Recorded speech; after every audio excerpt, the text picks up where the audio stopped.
An HOA Karen fined me $1,000 for swimming in the lake on my own property, claiming I violated some ridiculous rule she made up on the spot.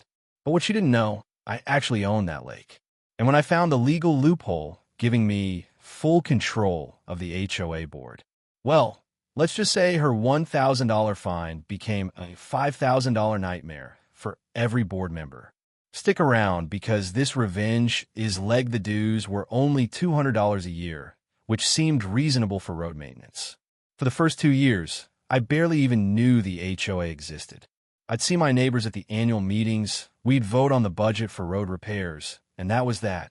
No drama, no problems, no Karens. Until Linda Morrison joined the board. Linda moved into the neighborhood about 6 months before this story takes place. She bought one of the smaller properties near the entrance, maybe 2 acres, standard suburban house, nothing special. But from day one, Linda made it her personal mission to become the queen bee of our little community. Within 2 months, she'd somehow gotten herself elected as the HOA vice president.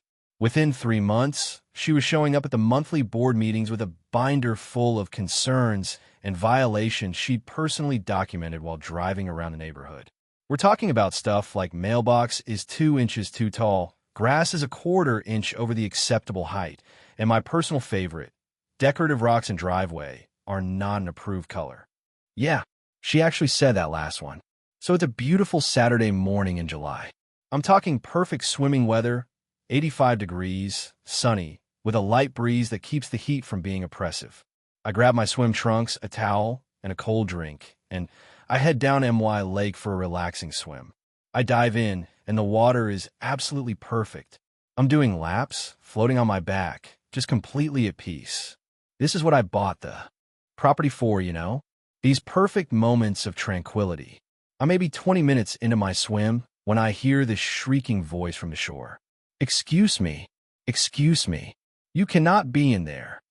I look over, and there's Linda standing on MY dock, wearing a neon yellow vest that says HOA Enforcement in big black letters. She's got a clipboard, she's got a camera, and she's got this look on her face like she just caught me robbing a bank. I swim over to the dock, completely confused. Linda, what are you doing on my property?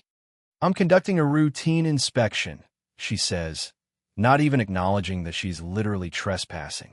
And I need to inform you that you are in direct violation of HOA Regulation Section 7.3.2. I climb out of the water, grab my towel, and I'm trying really hard to stay calm. Linda, what are you talking about? This is MY Lake. It's on MY property. She clicks her pen dramatically and starts reading from her clipboard. Section 7.3.2 clearly states that all community water features must be approved for recreational use by the HOA board, and a permit must be obtained before any homeowner can utilize said water features for swimming, boating, or fishing. I actually laughed. I couldn't help it. Community water features? Linda, this isn't a community water feature. This is a private lake on my private property. It's not even visible from the road.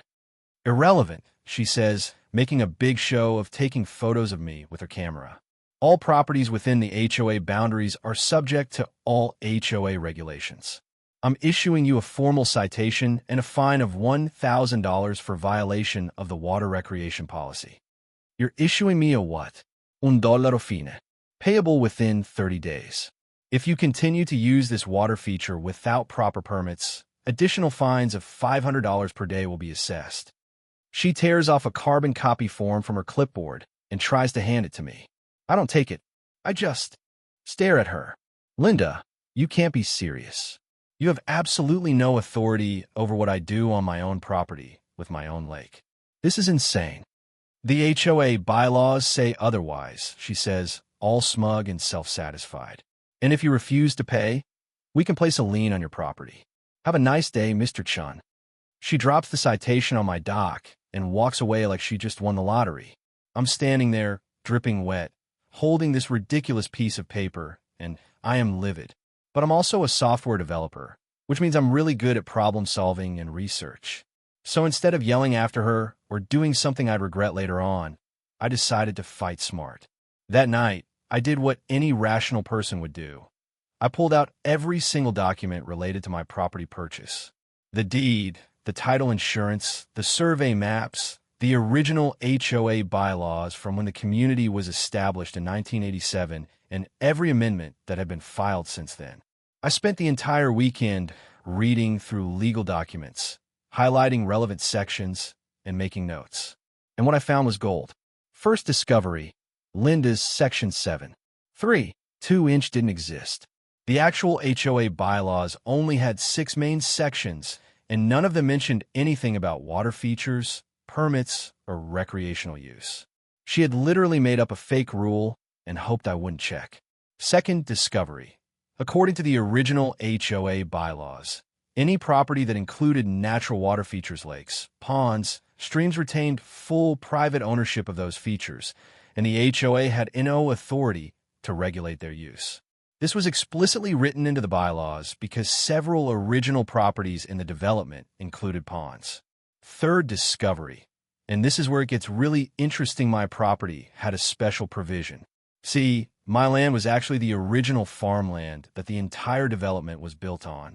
The developer had kept the main house and the lake for himself, and then subdivided the rest of the farm into the other properties. When he sold my property in 2005, he had included a clause that gave the property owner senior status within the homeowners association, with special voting rights on any matter affecting the use of the original farmland. I had to read that section 3 times to make sure I understood it correctly. What this meant was on any vote that affected my property specifically, my vote counted as 5 votes instead of 1. But it got even better. Fourth discovery. The current HOA board consisted of exactly 5 members: Linda, Vice President; Marcus, President; Jennifer, Treasurer; Tom, Secretary; and Paula, Member at Large. Per the bylaws, any special assessment or fee increase required a majority vote of the entire HOA membership, not just the board. And here's the real kicker. Our little HOA only had 12 properties total. If I could get just 2 other homeowners to vote with me, and I used my 5 votes, we'd have 7 votes, a clear majority. Fifth discovery. The HOA bylaws allowed any homeowner to call a special emergency meeting if they felt they were being treated unfairly by the board. The meeting had to be held within 14 days of the request, and all homeowners had to be notified by certified mail. I sat back in my chair, looking at all these documents spread across my dining room table, and I smiled. Linda had just made the biggest mistake of her HOA career. It was time to go to war. Monday morning, I called a real estate attorney named Patricia Rodriguez, who specialized in HOA disputes. I explained the entire situation, sent her copies of all my documents, and asked her to review everything. She called me back 2 hours later, and I could hear the amusement in her voice. "Jake, this is the most open and shut case I've seen in years. Not only is Linda's fine completely invalid, but she technically committed criminal trespass when she came onto your property without permission to issue the citation. You could press charges if you wanted to. What about my voting rights?" I asked. "This special provision, is it actually enforceable?" "Absolutely," Patricia said. "It's in the original bylaws. It was properly recorded with the county, and it's never been amended or removed. Legally, you have 5 votes on any matter affecting your property. And since Linda tried to fine you for using your property, I'd argue that any HOA business right now affects your property." We spent the next hour strategizing. Patricia helped me draft a formal letter to the HOA board, demanding immediate rescission of the $1,000 fine, a formal written apology from Linda Morrison, confirmation that my lake is recognized as private property outside HOA jurisdiction, reimbursement of my attorney fees for $150 for the consultation. I sent the letter via certified mail to all 5 board members, with copies to every other homeowner in the community. But I didn't stop there. I also formally requested a special emergency meeting, citing discriminatory enforcement of non-existent bylaws and harassment by HOA board members. According to the rules, they had to hold the meeting within 14 days. Then I did something even more strategic. I spent the next week personally visiting every single homeowner in the community who wasn't on the board. That was 7 houses total. I knocked on doors, introduced myself properly. Some of these people I'd only waved at before, and I told them exactly what Linda had done. I showed them the fake citation, I showed them the real bylaws proving the rule didn't exist, and I asked them a simple question. If Linda can make up fake rules to fine me $1,000 for swimming in my own lake, what's to stop her from making up rules to fine you? The reactions were beautiful.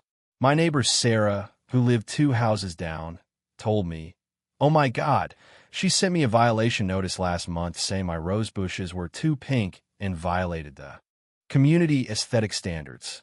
I thought I was going crazy. Another neighbor, Robert, said Linda had threatened to fine him because his teenage son's car was parked at an unapproved angle in their own driveway.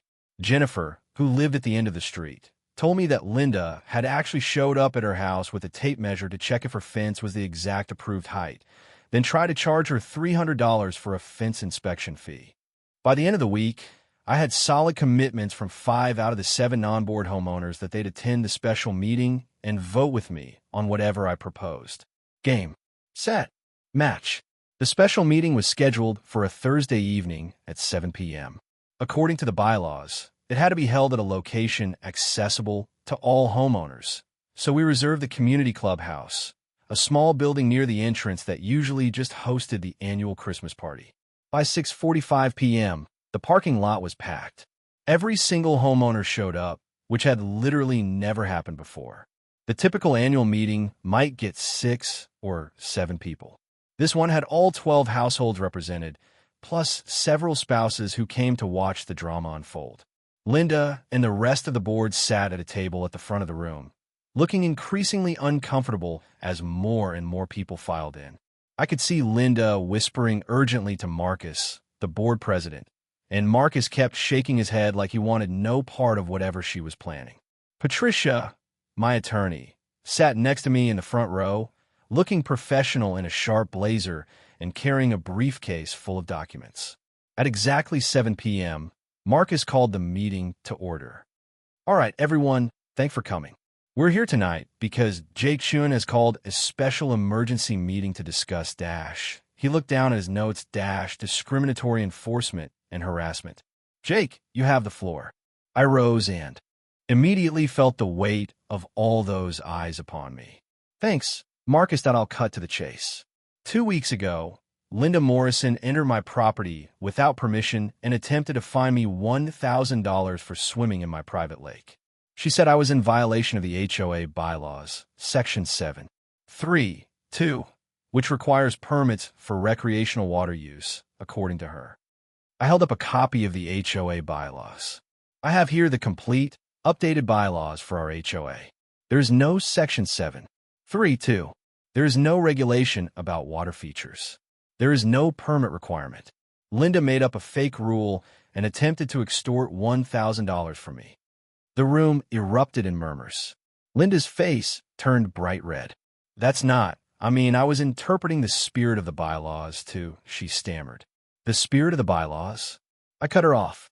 "Linda, you can't fine people based on the spirit of rules that don't exist. That's not how laws work. That's not how HOAs work. That's just harassment." Patricia stood up next to me. "For the record, I'm Patricia Rodriguez, Mr. Chen's legal counsel.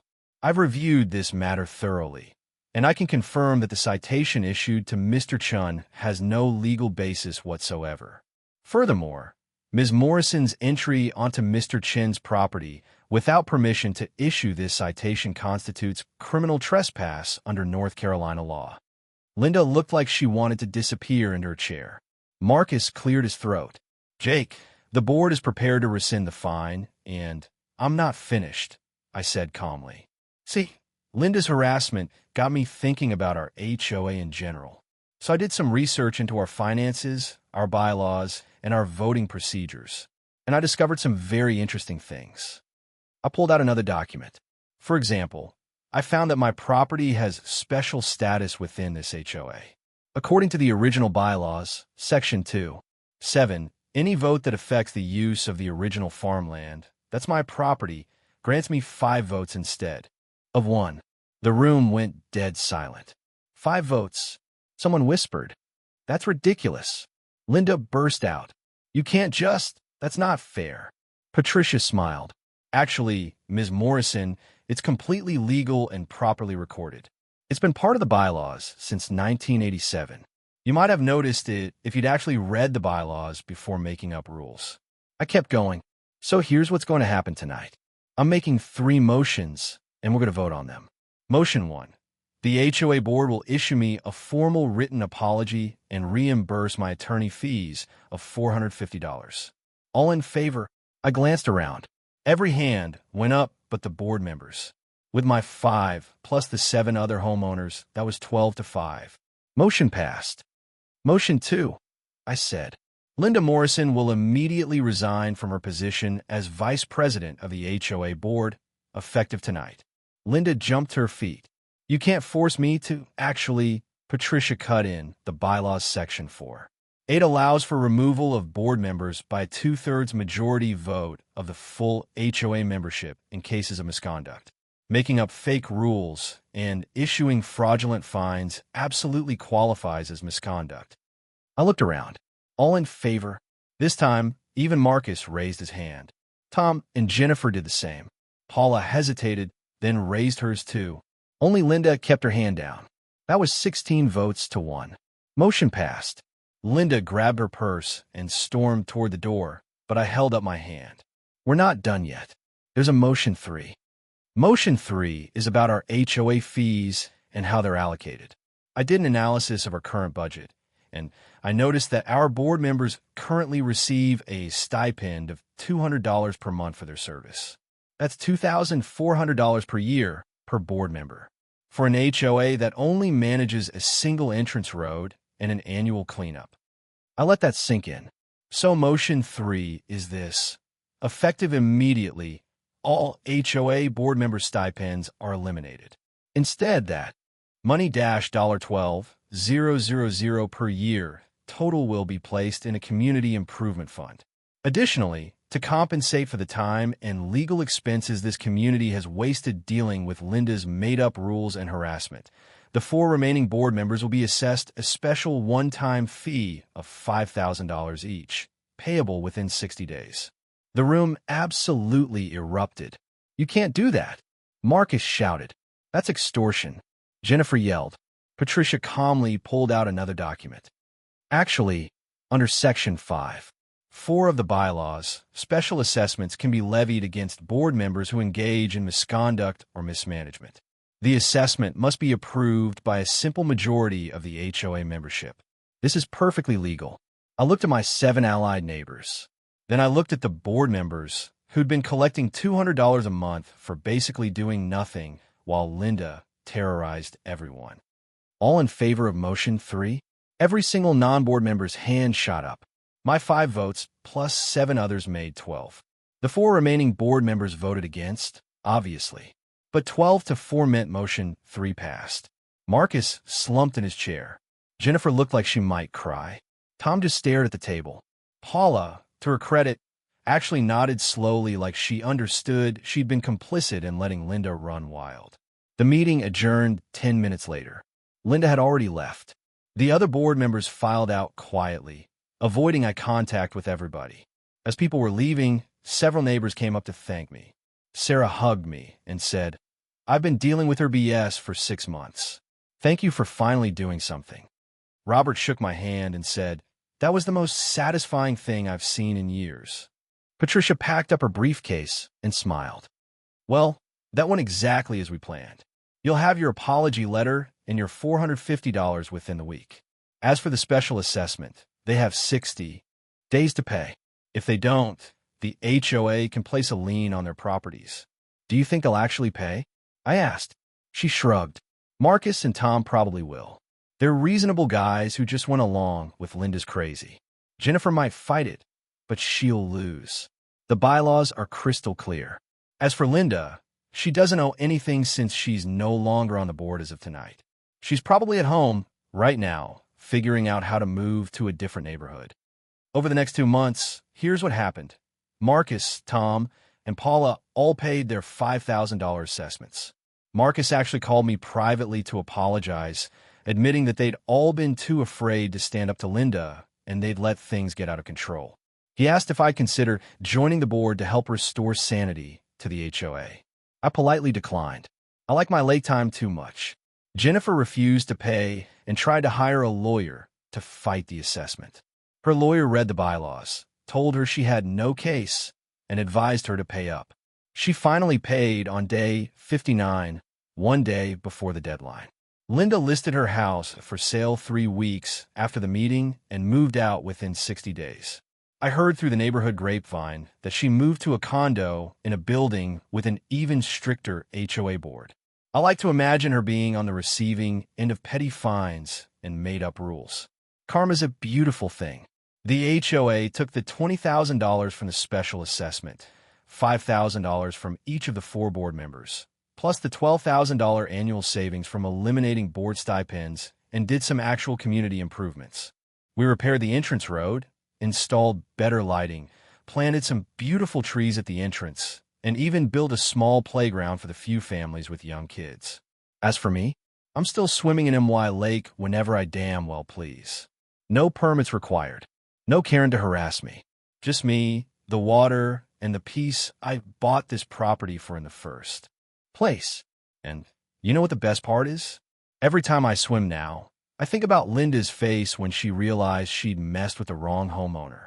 That look of absolute shock when I revealed my 5 votes and took control of the entire meeting, worth every penny of that $450 attorney consultation. The lesson here is simple. Bullies like Linda count on people being too tired, too busy, or too intimidated to fight back. They abuse their tiny amount of power because they assume no one will challenge them. But when you do your research, know your rights, and fight smart instead of fighting angry, you can absolutely win. And sometimes, you can turn their $1,000 fake fine into a $5,000 real assessment. That's what I call justice. So there you have it, how I turned an HOA Karen's $1,000 fake fine into a $5,000 lesson in why you should never mess with someone's private property. If you enjoyed this story, do me a huge favor. Smash that like button. It helps the YouTube algorithm show this video to more people who need to hear these revenge stories. Subscribe to Neighbor Wars HQ for more insane HOA battles, property disputes, and neighbor revenge stories. Hit that notification bell so you never miss an upload. Drop a comment below telling me your craziest HOA or neighbor story. I read every single one, and the best ones might be featured in future videos. Have you ever dealt with an HOA Karen? Have you ever had a neighbor or board member make up fake rules to harass you? Let me know in the comments. And remember, always read your bylaws, always know your rights, and never, ever let Karen intimidate you on your own property. Thanks for watching Neighbor Wars HQ. I'll see you in the next video.